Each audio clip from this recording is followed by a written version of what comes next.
the Gulf States Newsroom, this is the Gulf States Gumbo, your weekly serving of stories from Louisiana, Mississippi, and Alabama. I'm sports and cultural reporter Joseph King, serving it up this week. Marginalized communities have often had to bear the brunt of environmental injustices, problems like overflowing sewage in Alabama's Black Belt, to tribal land being washed away. Our Environment and Communities reporter, Danny McArthur, has covered all of that and is here today to talk about their reporting and the role communities of color play in coming up with solutions. Hey, Danny. Hey, Joseph. Okay, for people who don't know, explain the idea of environmental injustice. So the idea of environmental injustice is the idea that the environment and environmental policies, that kind of thing, don't impact everyone equally. Often it's marginalized groups who are bearing the brunt of these environmental injustices. So you've been all over the South talking to environmental groups about this issue. What are some of the more memorable places you've been? Well, I've been to the Alabama coast. Down there, people are working with using recycled shells to grow oyster gardens. I've also been to Cancer Alley, which is the 85-mile stretch of land in Louisiana where the cancer rates are higher than anywhere else in the country. And there have been groups that have successfully fought off industry giants to protect their communities. I've also talked about urban areas, such as the green infrastructure being one solution to things like heat islands or urban flooding. And you've talked to a lot of people, often from marginalized communities, who are trying to respond to the changing climate. What are some of the things they've been doing? Yeah, people have been trying to be really creative with trying to address this issue. I am very big into farmers, so I've seen a lot of farmers of color have interesting ways of addressing climate change. Last year, I remember talking with a woman in Alabama named Angie Como, who was turning her farm into an indigenous food forest. And so what she was doing was using traditional ecological knowledge to adjust to the climate. I've also written about how Black farmers are using climate-smart agriculture, which is just this idea that you're making your agriculture more resilient to the climate and making it able to adapt and respond. But that is also something that's currently under threat with all these federal funding cuts. If I remember correctly, you were recently in New Orleans, right? What was going on there? It actually was right after Mardi Gras, so it was still a little celebratory down there. Even at the conference, they had like some drummers and everything coming together. Yeah, but, obviously the goal wasn't to party, it was serious business. It was to talk about climate change in the region. So, yeah, it was a lot of people from historically Black colleges and universities getting together, as well as from other academic institutions, just students, community leaders from different environmental groups coming together to talk about possible solutions and the research. Okay. Well, Danny, let's listen to your story from that conference, which celebrated the role students play in addressing climate change. Mercy Watkins will admit that when she was younger, the environment was the last thing on her mind. But she's from Duck Hill, Mississippi. It's a community that years ago faced flooding nearly any time it rained. I saw what the environment was doing to my people. She started working with a nonprofit back home to address the flooding with green infrastructure. That includes using things like rain gardens to help reduce or treat stormwater. And so ever since then, I've kind of been in the community, like working on the environment. Now, Watkins is a senior biology major from Alcorn State University. It's a historically Black college in Mississippi. While there, she was introduced to an EPA program known as the Environmental Justice Academy. It's where she got to take the things she learned as an activist and learn how those things worked on the government side. Hello, everyone. Watkins stands behind a podium in front of a room full of people in a conference room in a downtown New Orleans hotel. Hold on, I got a couple questions. How I change the slide? She's presenting her work at the Academy as part of the 10th HBCU Climate Change Conference. Okay, I think we got it now. It's where students from historically Black colleges and universities, as well as from other academic institutions, come together to talk about environmental justice. Throughout the conference, students share their research and goals for combating climate change. It's part of a larger effort in the Gulf South to develop the next generation of Black environmental justice leaders to help improve their communities. People always ask me, how did this all start? That's Dr. Beverly Wright. At 77, she's long been a pillar in the environmental justice movement in the Gulf South as the founder of the Deep South Center for Environmental Justice. She started the conference alongside Dr. Robert Bullard. She said they were inspired by the United Nations climate change conferences that occur yearly. She noticed that at those conferences, she didn't see a lot of African American students. They decided they needed to get them involved. Wright says it makes sense for HBCU students to help lead the charge in addressing environmental injustice. If you look at any of the great inventions, it actually grew out of a need. Many of the students who attend the conference come from impacted communities. That's because Black people are disproportionately affected, and the majority of HBCU students are Black. It's very likely that many of these students come from upriver, for example, or other places that have been polluted. One way to give younger students hope is by showing them the work that's been done before them by elders and community leaders, like Major Joe Womack, who heads a nonprofit in Africatown, Alabama. Africatown, born and bred, and damn proud of it. I always say that because I find a lot of people come from underserved communities in EJ communities, and they're not proud of where they came from. During a panel, leaders like Womack shared their successful strategies for collaborating with others to be more climate resilient. That includes steps like figuring out their priorities, finding potential funding sources, and talking with others. Leaders also encourage young people to go out in their communities and hear stories from the people living with environmental struggles. That was the case for Christina Smokes, a high school senior from Gulfport, Mississippi. Well, I'm from Atlanta, and when I moved to Gulfport, I've always seen tarps on people's roofs. She says she didn't know the meaning behind them until she got an internship with the Deep South Center for Environmental Justice to be a digital storyteller.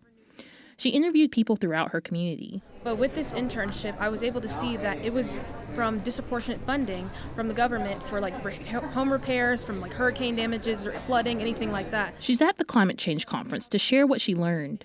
She started to see the same pattern in many African American and minority communities. You can just see the difference, and it's crazy. And it just makes, almost angers me because of the injustices just because of a skin color. The conference is taking place amid a shifting federal landscape.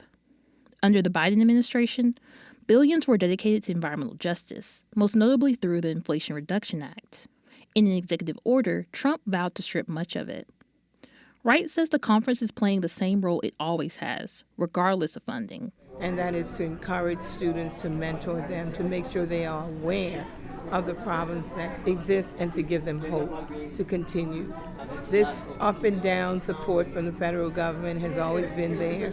She says a lot of young people are depressed about what is happening in the U.S., but the conference is showing them that they can find another pathway to achieve environmental justice. For the Gulf States Newsroom, I'm Denny McArthur.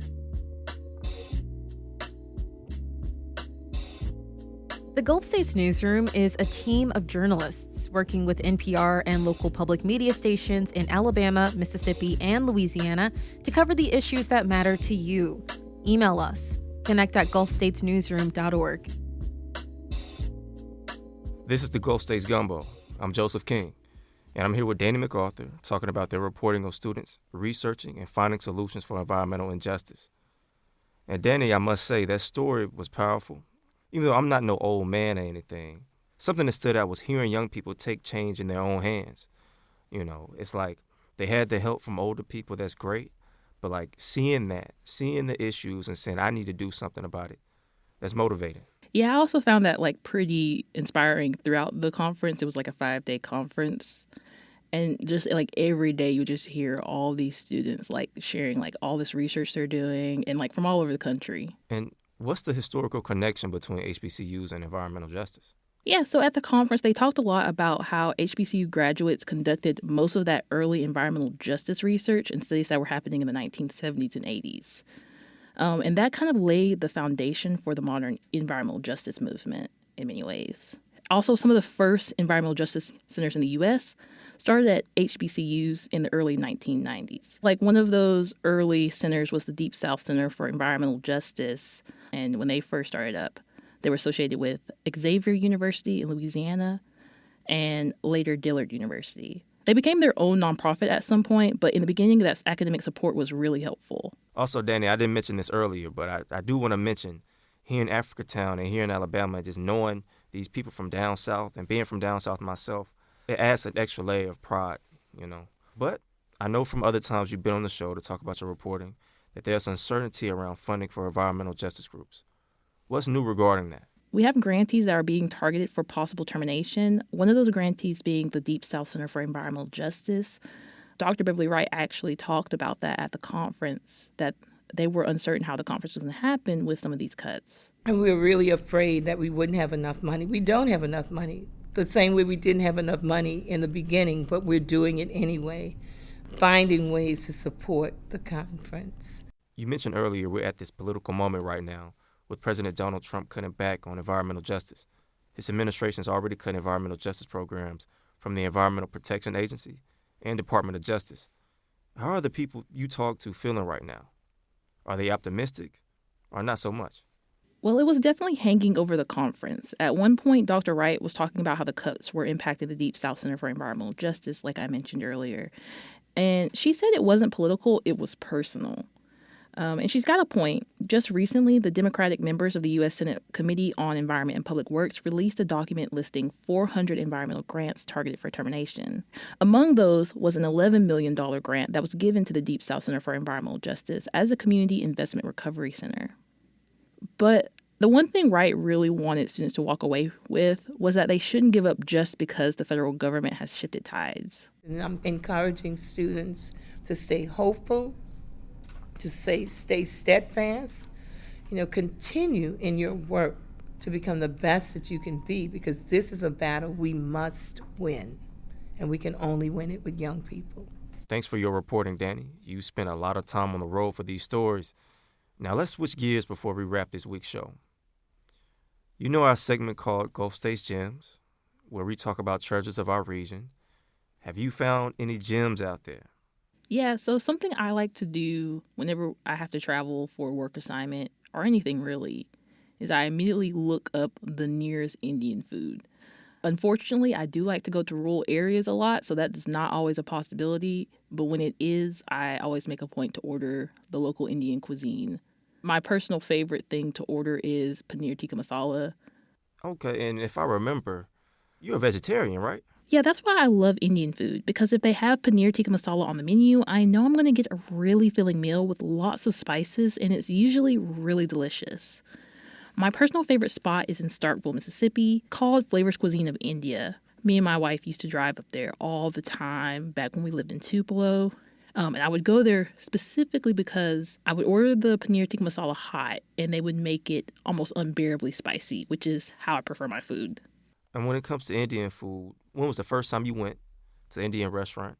And then when did you say, okay, this is a thing for me, I'm going to go back? While I was in college, there was an Indian restaurant in town. The food was just delicious. And also, every year, the Indian Student Association would have a big event, and they'd have all sorts of food. But yeah, I'm a big fan of Indian food myself. I will say I was kind of a late bloomer. I didn't start eating Indian food till maybe a couple years ago. But when I was fasting for Ramadan, Indian food was one of my go-tos for when I broke fast. You mentioned earlier that it's filling, and, it's rice and chicken and these proteins and these carbs. So yeah, it's one of my favorites too. That's the Gulf States Newsroom's Environment and Communities reporter, Danny McArthur. Take care. All right. Thank you, Joseph. You can see pictures of Gulf States gems from across the region on our Instagram. And we want to hear about a place you consider a gem. It could be a restaurant, a bookstore, or a natural park. Send us your suggestion. Email connect@gulfstatesnewsroom.org. This week's show was hosted by me, Joseph King, and is cooked up by the Gulf States Newsroom team. Our theme music is by DJ Supreme. Special thanks to our partner stations, WBHM, Mississippi Public Broadcasting, WWNO, and WRKF. You can find us in your podcast feeds every Friday. Look us up and be sure to subscribe. Thanks for listening, and don't forget to stir your root.